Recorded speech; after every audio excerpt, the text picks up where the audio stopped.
Good day. I'd like to analyze the reading The War Within Us from Thomas Merton. So the question that you have to ask yourself is he correct? Are we really fighting for our life?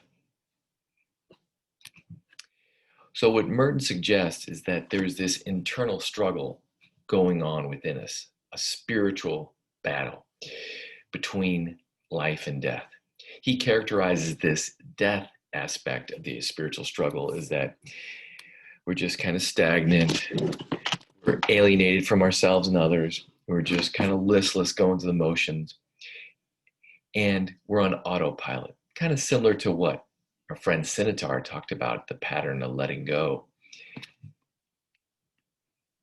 The life component of this spiritual struggle is that we want to grow, or we want to expand our horizons.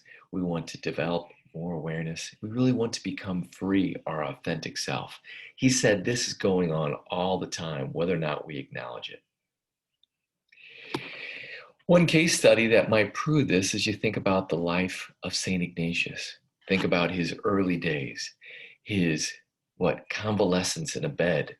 What led him up to that point is this ego always trying to be bigger and better, more. A lady's man. He was so vain that he decided to, in a sense, get the second surgery. Would you say that you also have this struggle between life and death?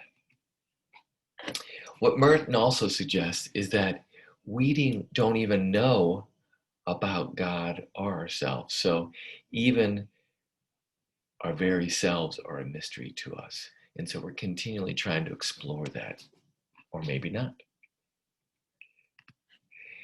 And at the same time, here's the paradox. The more we admit our need, the more we admit our helplessness, the more powerful we become. Sounds a lot like John Paul II's piece about what makes humans great. We become great when we cooperate with God, when we say that we need God's help.